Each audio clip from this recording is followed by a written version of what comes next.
Assalamualaikum warahmatullahi wabarakatuh. Selamat malam semuanya. Perkenalkan kami dari kelompok 3. Kami di sini akan menjelaskan materi terkait tentang hubungan struktur dan keaktifan senyawa-senyawa turunan flavonoid.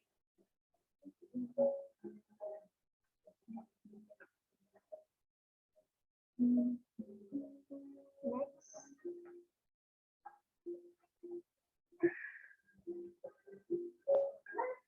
Nah, di sini kami beranggota, yang pertama itu saya, Desri Indah Ramadana, dengan NIM 041, terus Erina Syafura dengan NIM 068, Putri Mayangsari dengan NIM 056, Marwina Afriyanti dengan NIM 017, dan Leni Friska Tambah dengan NIM 035. Nah, materi yang pertama akan dijelaskan oleh Leni. Kepada Leni, saya persilakan. Baiklah, di sini saya akan menjelaskan tentang pengertian flavonoid. Nah, flavonoid merupakan salah satu golongan senyawa fenol alam yang terbesar dalam tanaman. Senyawa flavonoid adalah senyawa polifenol yang mempunyai 15 atom karbon yang tersusun dalam konfigurasi C6, C3, C6. Artinya, kerangka karbonnya terdiri atas 2 gugus C6 atau cincin benzena tersubstitusi, disambungkan oleh rantai alifatik 3 karbon. Seperti yang ditunjukkan oleh gambar berikut ini merupakan struktur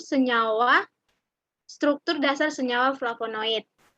Nah, flavonoid merupakan turunan dari 2 fenilbenzopiren yang mengandung 3 cincin A, B, C.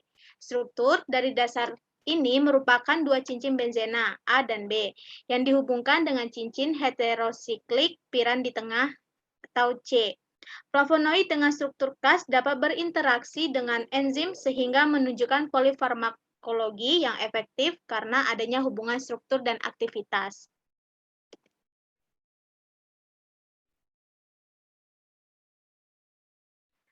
Dalam klasifikasi flavonoid berdasarkan ada tidaknya gugus keton pada posisi 4 dari ikatan rangkap antara C2 dan C3 atau gugus hidroksil pada posisi 3 di cincin C. Melalui sumbangan atom hidrogen memicu kemampuan secara langsung flavonoid untuk menangkap radikal bebas. Dalam hal ini radikal dibuat tidak aktif, di mana R adalah radikal bebas dan radikal fenoksil.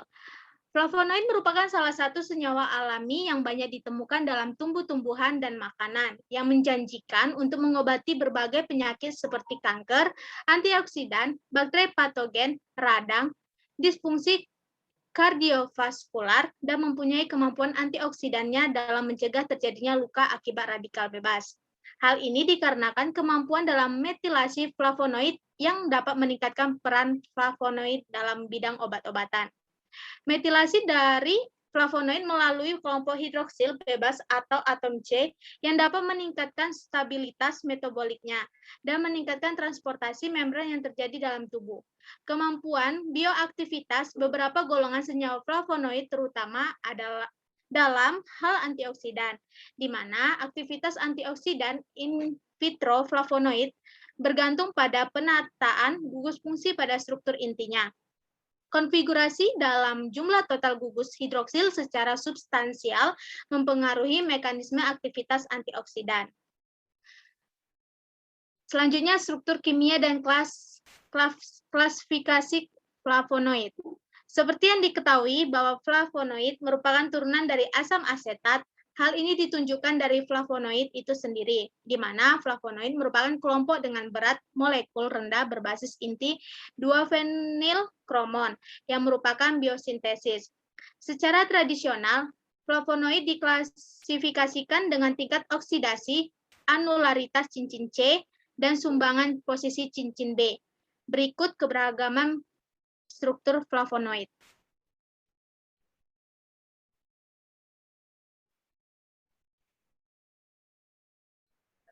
Baik, moderator, sekian dari saya. Baiklah, penjelasan materi selanjutnya akan saya sendiri yang menjelaskannya. Selanjutnya ini. Nah, baiklah, seperti yang telah dipaparkan bahwa flavonoid dapat diklasifikasikan menjadi 2 kelompok, yaitu cincin C dan cincin B. Flavonoid di mana cincin B dihubungkan pada posisi 3 cincin C disebut isoflavon, yang mana cincin B dihubungkan pada posisi 4 disebut neoflavonoid. Sedangkan yang di mana cincin B dihubungkan di posisi 2 dapat dibagi lagi menjadi beberapa kelompok berdasarkan fitur struktural cincin C. Kelompok ini adalah flavonol, flavonon, flavon, isoflavon, antihoksinidin, dan flavonol. Flavonol biasa ditemukan dalam anggur merah, kemudian flavonon ditemukan pada makanan sitrus. Kelompok selanjutnya yaitu adalah flavon, yang mana flavon ini biasa ditemukan dalam bumbu berdaun hijau. Isoflavon ditemukan pada makanan kedelai dan hampir semua makanan flavonol ditemukan. Nah, yang pertama itu adalah flavonol dan flavon. Flavonol merupakan kelompok yang banyak tersebar dalam tumbuhan, baik sebagai pigmen antosianin dalam pental maupun dalam daun tumbuhan tingkat tinggi. Sedangkan untuk flavon, ini lebih sering dijumpai adalah apigenin dan luteolin. Hal ini membedakan antara kedua senyawa ini adalah pada flavon tidak ditemukannya gugus hidroksil pada atom C3. Flavonoid merupakan senyawa yang paling banyak ditemukan dalam tumbuhan seperti pada buahan dan sayur-sayuran. Quercetin adalah salah satu flavonol terbaik dan juga mendapatkan banyak perhatian disebabkan mewakili subkelas flavonol yang menunjukkan nutrisi dan sifat farmasinya. Hal ini dapat ditunjukkan dari kemampuan untuk mencegah oksidasi low density lipoprotein atau disebut dengan LDL dengan menangkal radikal bebas dan ion-ion transisi sehingga quercetin membantu dalam pencegahan penyakit tertentu seperti kanker, aterosklerosis, dan peradangan kronis yang umumnya disebabkan oleh adanya ikatan rangkap pada flavon, cincin aromatik pusat yang ditandai oleh struktur planar. Nah, yang kedua itu adalah flavonon. Flavonon dikenal sebagai senyawa yang tak berwarna, sehingga senyawa ini tidak dapat dideteksi pada pemeriksaan kromatografi, kecuali bila menggunakan penyemprotan kromogen. Flavonoid memiliki jenis yang isomerik, yang mana jenis ini digolongkan menjadi dua, yaitu flavonon dan chalcone, yang ditandai dengan suatu jenis, yang satu mudah diubah menjadi jenis lain. Adapun hal yang membedakan antara kedua jenis ini adalah pada flavonon, biasanya lebih mudah terbentuk dalam suasana asam, sedangkan chalcone lebih mudah didapatkan dalam suasana basah. Baiklah, materi selanjutnya akan dijelaskan oleh Marwina. Pada Marwina, saya persilahkan. Baik, saya akan melanjutkan. Nah, kelompok yang selanjutnya yaitu isoflavon.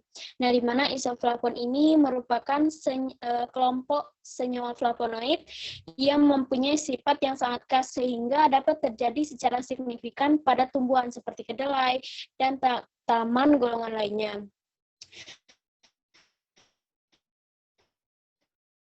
Sehingga beberapa warna biru muda dengan sinar UV apabila diuapi amonia, tapi pada genistain tampak seperti bercak lembayun pudar yang dengan amonia berubah menjadi coklat pudar.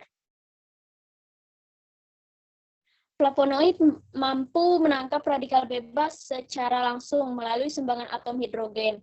Radikal dibuat adalah jenis radikal tidak aktif, di mana R adalah radikal bebas dan F minol adalah radikal fenoksin.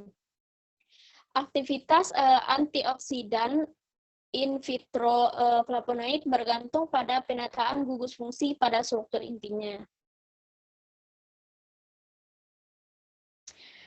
Gugus yang pertama yaitu flavon dengan senyawa avigenin, sumber makanannya yaitu kulit apel, senyawa krisin, sumber makanannya yaitu berries, senyawa camferol, sumber makanannya yaitu brokoli, senyawa luteolin, sumber makanannya yaitu keleri, senyawa mirisetin, sumber makanannya fruits, senyawa rutin, sumber makanannya cranberries, senyawa sibelin, sumber makanannya anggur, dan senyawa quercetin, sumber makanannya lutuch, bawang, dan olives. Kemudian gugus yang kedua yaitu flavonon dengan senyawanya yaitu fisetin, sumber makanannya buah jeruk, ferritin, sumber makanannya buah jeruk, senyawa narigin, senyawa narigenin, dan senyawa taksifolin. Kemudian gugus yang ketiga yaitu katekin dengan senyawa katekin, sumber makanannya itu anggur merah, senyawa evikatekin, sumber makanannya itu degalat, dan senyawa evigalokatekin. Kemudian gugus yang terakhir yaitu antosianin dengan senyawanya yaitu cyanidin, sumber makanannya beris, senyawa delfinidin, sumber makanannya ceri, senyawa malvidin, sumber makanannya anggur, senyawa pelargonidin, sumber makanannya raspberries, senyawa phenidin, sumber makanannya anggur merah, dan fetunidin, sumber makanannya yaitu stroberi dan teh. Baik, saya kembalikan ke moderator. Baiklah, selanjutnya akan dijelaskan oleh Putri. Kepada Putri, saya persilakan. Oke, baik. Selanjutnya adalah bagaimana hubungan struktur dan kereaktifan senyawa-senyawa turunan dari flavonoid. Struktur flavonoid dalam hal ini kami mengambil suatu jurnal yang memiliki karakteristik tertentu dapat melakukan interaksi dengan enzim sehingga akan menunjukkan suatu aktivitas tertentu. Nah, salah satu bentuk dari turunan dari flavonoid yaitu hesperidin. Nah, ini memiliki banyak khasiat bagi tubuh. Salah satunya ialah menurunkan kolesterol atau bisa disebut dengan anti kolesterol. Salah satu struktur yang menjadi bagian terhadap efek tersebut ialah gugus OH atau gugus hidroksil yang terletak pada gugus B dari hesperitin. Jadi jika ada hesperitin, kemudian hesperitin itu terhidrolisis di dalam tubuh oleh adanya glukosida atau bakteri Utsus yang dapat mengurai gula dari hesperidin sehingga akan membentuk aglikonnya yaitu hesperitin. Jadi turunannya lagi dari hesperidin. Nah, dalam hal ini, jurnal tersebut mengambil 2 buah senyawa flavonoid yang dapat digunakan sebagai ligan, yaitu hesperitin. Nah, yang pertama itu ada 2,3-hidroksi 4-metoksifenil kroman 4,1. Nah, ketika terjadi pelepasan gugus 5,7 hidroksil pada cincin A, cincin pada materi slide sebelumnya akan diperoleh 2,3-hidroksi 4-metoksifenil kroman 4,1. Nah, gugus ini merupakan gugus hidroksifenolik yang memberikan lebih banyak kelarutan dalam air. Teman-teman dapat melihat pada struktur yang ada di sebelah kirinya, yaitu 2,3 hidroksi 4-metoksifenil kroman 4,1. Kemudian gugus satunya lagi perbedaannya itu ada 5,7 di hidroksi 2-penil kroman 4,1. Nah, diperoleh dari pelepasan gugus OH dan OCH3. Jadi perbedaan dari 2 gugus ini adalah terletak pada gugus B, di mana gugus B itu pada 5,7 di hidroksi 2-penil kroman 4,1 ini, gugus hidroksil dan gugus metoksinya itu tidak ada. Nah, gugus ini tuh akan mengeliminasi gugus OH sehingga mengurangi kelarutan dalam air. Dan juga akan mengeliminasi gugus OCH3 yang berpengaruh pada konstanta disosiasi gugus hidroksifenolik, sehingga molekul itu akan bersifat hidrofobik. Next. Oke, jadi bagaimana hubungan struktur dan kereaktifan senyawa-senyawa dari turunan flavonoid ini? Ketika hesperitin atau hesperidin itu disintesis dalam tubuh, dalam bakteri usus itu diserap oleh tubuh, untuk 2,3 hidroksi 4-metoksifenil kroman 4,1 itu memiliki ikatan dengan residu lisin 691, kemudian GLU 559, kemudian ASP767, di mana posisi-posisi tersebut maksudnya di sini lisin, GLU, dan ASP itu merupakan suatu enzim yang dapat berinteraksi dengan suatu anti diabetes atau anti darah tinggi. Jadi ligan 2,3 hidroksi 4 metoksifenilkroman 4-1 ini dapat mengikat sisi aktif enzim dari HMG CoA pada posisi 5OH atau gugus hidroksi pada gugus B dengan residu lisin 691, sehingga posisi ini sangat berguna dalam pengikatan dengan asam amino HMG CoA. Sedangkan gugus 4 metoksi ini tidak akan memberikan pengaruh pada ikatan asam amino.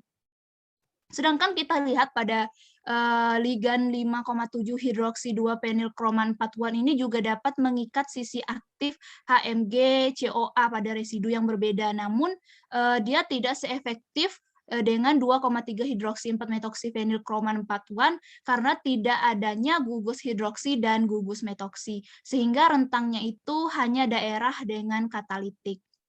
Oke, next.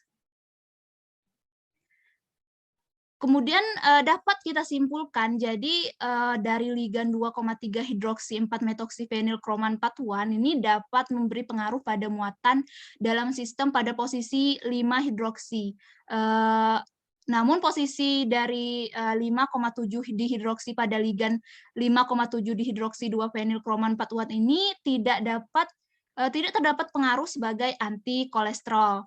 Jadi ligan hesperitin itu yang mengikat sisi aktif pada HMG CoA itu dengan ikatan hidrogen itu terjadi pada residu ASP 559 dan GLU 767. Nah, kontribusi dari gugus metoksi dan hidroksi pada cincin B inilah yang dalam flavonoid itu memberikan aktivitas anti diabetes, anti neuropatologi, dan kardioprotektif.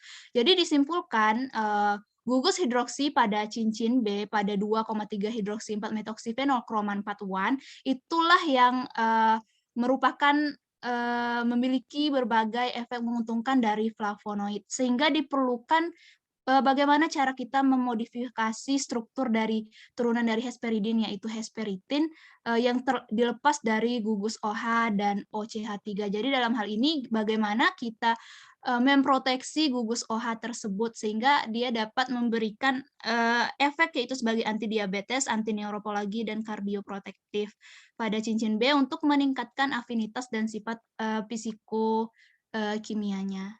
Oke, untuk selanjutnya saya serahkan kepada moderator. Baiklah, penjelasan selanjutnya akan dijelaskan oleh Erina. Pada Erina, saya persilakan. Baik, terima kasih sebelumnya moderator. Selanjutnya yaitu dari penjelasan teman-teman saya tadi, di mana kami mengambil analisis jurnal, yaitu di sini kami mengambil contoh identifikasi dari senyawa flavonoid ini, di mana digunakan sampel yaitu daun sirsa dengan untuk mendapatkan antioksidannya. Nah, yang kita ketahui bahwasanya flavonoid itu kan merupakan senyawa fenol, yaitu suatu gugus OH dengan karbon cincin aromatik. Nah, pada produk radikal bebas senyawa ini itu dapat terstabilkan dengan resonansi serta tidak reaktif apabila jika dibandingkan dengan kebanyakan radikal bebas lainnya. Maka dari itu bisa berfungsi sebagai antioksidan. Nah, antioksidan ini kita ketahui bahwasanya senyawa yang melindungi sel melawan radikal bebas seperti oksigen singlet, superoksida, radikal peroksil, radikal hidroksil, dan peroksinitrit. Nah, antioksidan ini ternyata menstabilkan radikal dengan melengkapi kekurangan elektron, di mana dimiliki radikal bebas dan menghambat terjadinya reaksi berantai dari pembentukan radikal bebas ini, sehingga dapat menimbulkan terjadinya kerusakan pada sel. Nah, flavonoid ini adalah salah satunya berperan sebagai antioksidan. Nah, di sini oksidan oksogen yang telah dibuktikan bermanfaat dalam mencegah kerusakan sel akibat stres oksidatif. Selanjutnya.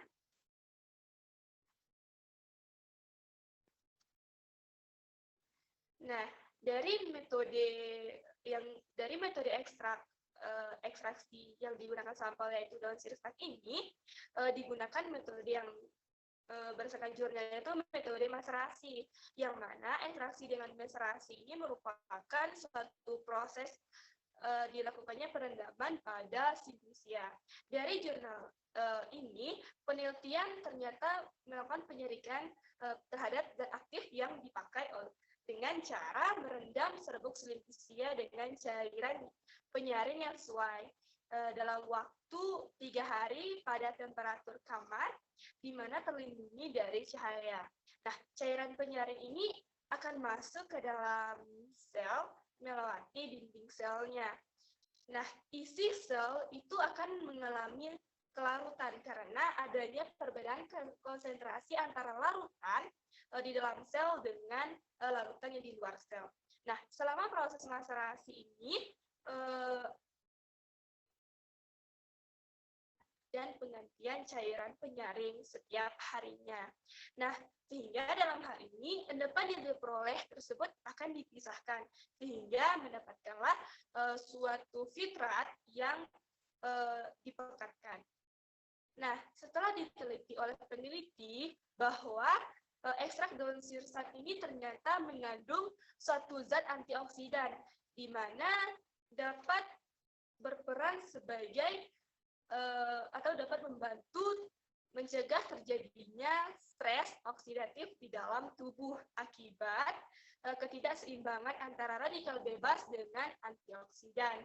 Nah, senyawa yang berperan sebagai antioksidan ini itu ternyata adalah suatu senyawa dari flavonoid, yang mana mekanisme kerja flavonoid ini sebagai antioksidan secara langsung dan sebagai antioksidan secara tidak langsung, yaitu dengan meningkatkan ekspresi gen antioksidan endogen dalam pembuatan ekstrak daun sirih start, yang mana dalam hal ini menggunakan metode maserasi.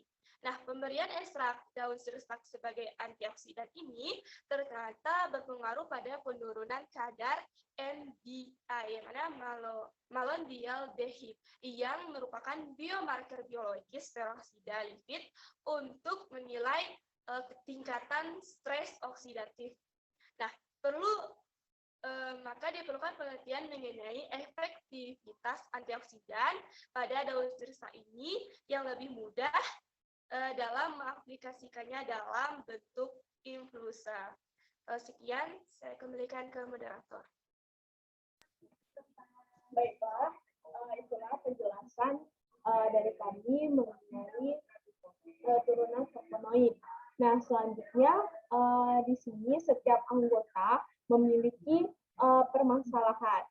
Nah, baiklah, kami akan membahas permasalahan yang pertama, yaitu permasalahan dari Leni Friska, yang mana pertanyaannya adalah flavonoid banyak ditemukan di tanaman dan tumbuhan karena baiklah permasalahan Leni Friska ini akan saya jawab. Nah, jadi jawabannya itu adalah flavonoid merupakan salah satu senyawa alami yang banyak ditemukan dalam tumbuh-tumbuhan dan makanan yang menjanjikan untuk mengobati berbagai penyakit seperti kanker, antioksidan, bakteri patogen, radang, difungsi, kardiovaskular, dan mempunyai kemampuan antioksidannya dalam mencegah terjadinya luka akibat radikal bebas. Nah, bagaimana kepada Leni? Apakah jawaban saya sudah cukup atau masih ada yang ingin ditanyakan lagi? Baiklah, terima kasih atas jawabannya dari Saudari Indah. Di sini saya sedikit menyanggah. Nah, kandungan apa yang terdapat pada flavonoid sehingga dapat menyembuhkan berbagai penyakit? Sekian moderator. Baiklah, kepada teman-teman yang bisa menjawab, bisa open mic. Izin menjawab moderator. Silakan Marina. Baik, saya akan menjawab sanggahan dari Leni. Nah, hal tersebut dikarenakan adanya kemampuan dalam metilasi flavonoid yang dapat meningkatkan peranan flavonoid dalam bidang obat-obatan.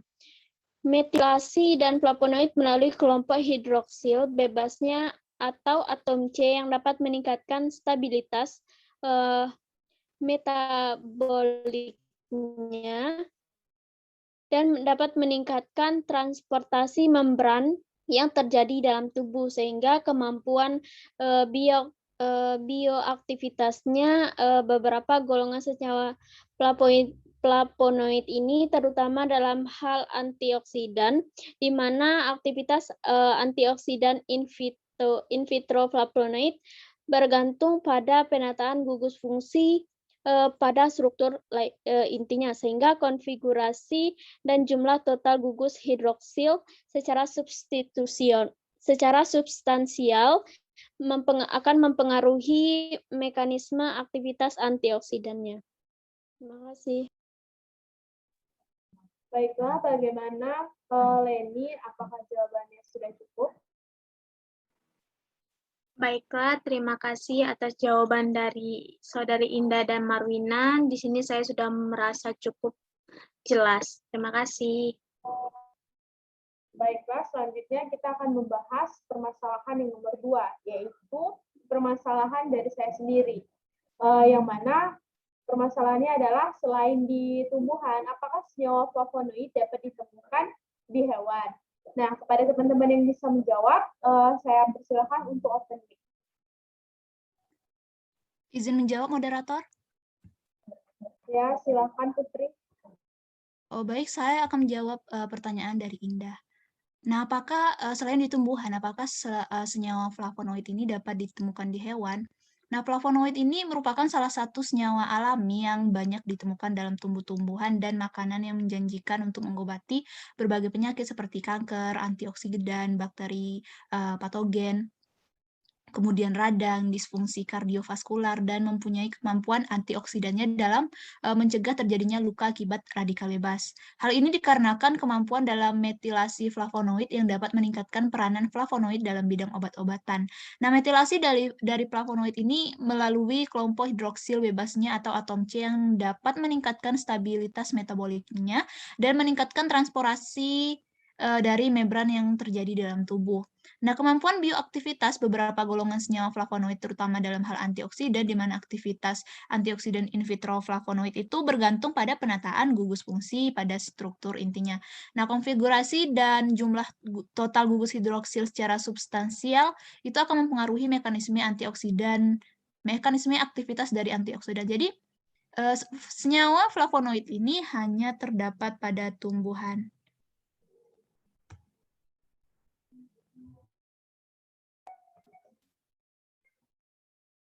Baiklah, terima kasih penjelasannya Putri, tapi di sini saya akan sedikit menyanggah, yaitu bagaimana kita dapat mengetahui bahwa satu senyawa tersebut merupakan senyawa flavonoid. Pada teman-teman yang bisa menjawab pertanyaan ini, saya persilakan untuk open.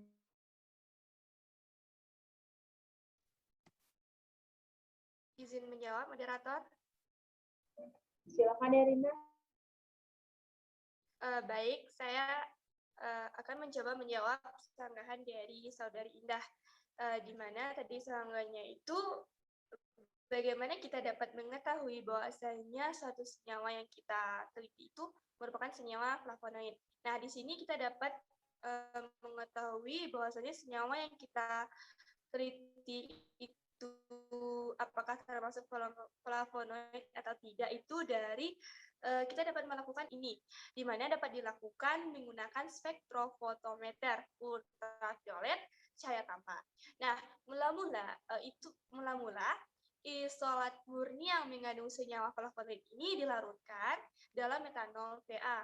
Lalu dilihat spektrumnya menggunakan spektrofotometer ultraviolet cahaya tampak tadi. Sekian, moderator.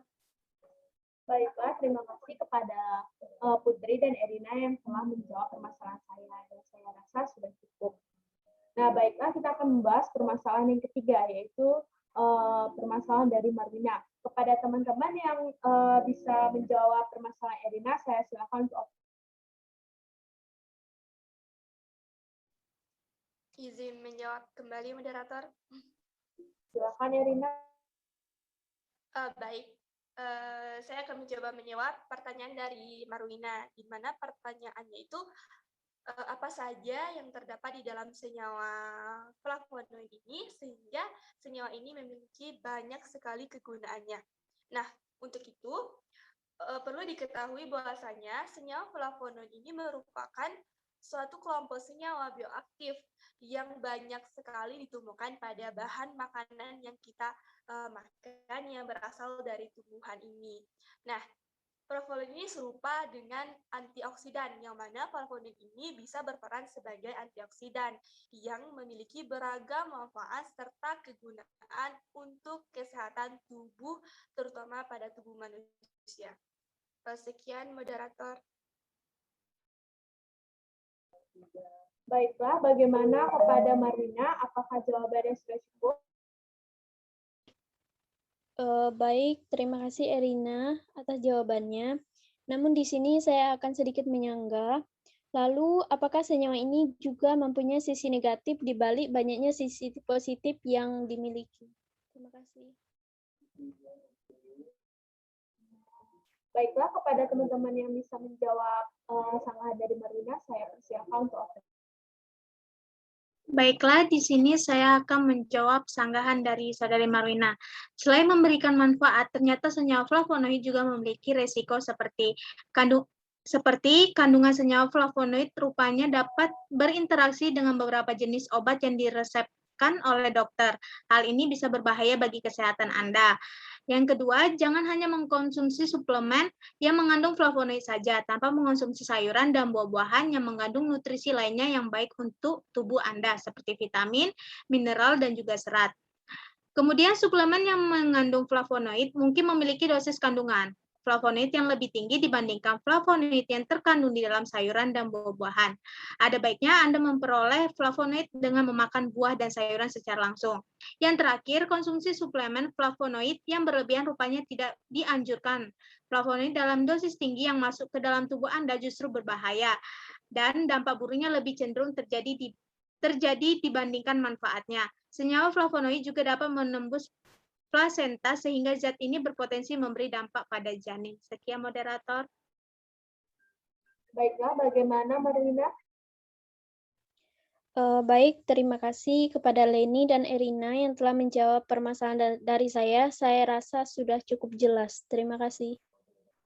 Baiklah, selanjutnya kita akan masuk ke permasalahan 4, yaitu permasalahan dari Fitri Mayasari. Kepada teman-teman yang bisa menjawab permasalahan dari Fitri Mayasari, saya persilakan untuk open. Baiklah, izin menjawab lagi, moderator. Nah, di sini banyak penelitian yang telah menyatakan bahwa senyawa flavonoid memiliki potensi sebagai antioksidan karena memiliki gugus hidroksil yang terikat pada karbon cincin aromatik, sehingga dapat menangkap radikal bebas yang dihasilkan dari reaksi peroksidasi lemak. Sekian, moderator. Baiklah, bagaimana Putri atas jawabannya? Oke, baik, terima kasih. Namun di sini saya ingin sedikit menyanggah. Terus bagaimana mekanisme kerja struktur flavonoid yang dapat bekerja sebagai antioksidan? Baiklah, kepada teman-teman yang bisa menjawab sanggahan dari Putri, saya persilakan. Izin menjawab, moderator. Nah, flavonoid adalah antioksidan oksigen yang telah dibuktikan bermanfaat dan mencegah kerusakan sel akibat stres oksidatif. Mekanisme kerja dari flavonoid sebagai antioksidan bisa secara langsung maupun secara tidak langsung. Sehingga flavonoid sebagai antioksidan secara langsung adalah dengan mendonorkan ion hidrogen sehingga dapat menetralisir efek toksik dan radikal bebas. Flavonoid sebagai antioksidan secara tidak langsung yaitu dengan meningkatkan ekspresi gen antioksidan endogen melalui beberapa mekanisme. Salah satu mekanisme peningkatan ekspresi gen antioksidan adalah melalui aktivasi nuklir faktor erythroid to relater faktor. sehingga terjadi peningkatan gen yang berperan dalam sintesis enzim antioksidan endogen seperti misalnya gen SOD. Terima kasih. Baiklah, bagaimana Putri?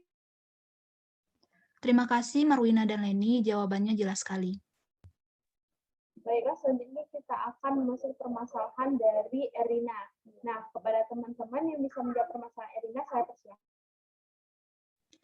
Oke, baik. Saya akan menjawab pertanyaan dari Erina. Nah, flavonoid berperan sebagai antioksidan dengan cara mendonasikan atom hidrogennya atau melalui kemampuannya mengkelat logam berada dalam bentuk glukosida, mengandung rantai samping glukosa, atau dalam bentuk bebas yang disebut dengan aglikon. Dalam hal ini, berdasarkan mekanisme antioksidan diklasifikasikan sebagai antioksidan utama dan antioksidan sekunder. Baiklah, bagaimana kepada Erina? Bagaimana perbedaan mendasar antara antioksidan utama dan antioksidan sekunder? Baiklah, saya akan menjawab sanggahan dari Erina, yaitu pada antioksidan untuk menunjukkan aktivitas terutama melibatkan penangkapan radikal bebas pada konsentrasi sangat rendah. Namun pada konsentrasi sangat tinggi, mereka dapat bertindak sebagai prosidens, yang mana termasuk dalam jenis vitamin E dan flavonoid. Antioksidan fenolik sintesis adalah antioksidan utama, sedangkan pada antioksidan sekunder tanpa melibatkan penangkapan radikal bebas, jenis ini meliputi penangkapan oksigen dan agen produksi agen pengentat penyerap sinar ultraviolet. Nah, baiklah, itu jawaban saya. Bagaimana Erina? Baik, jawabannya sudah cukup jelas. Terima kasih Putri dan Indah. Baiklah, itulah penjelasan dari kelompok 3. Kami ucapkan wabillahi taufiq wal hidayah. Wassalamualaikum warahmatullahi wabarakatuh.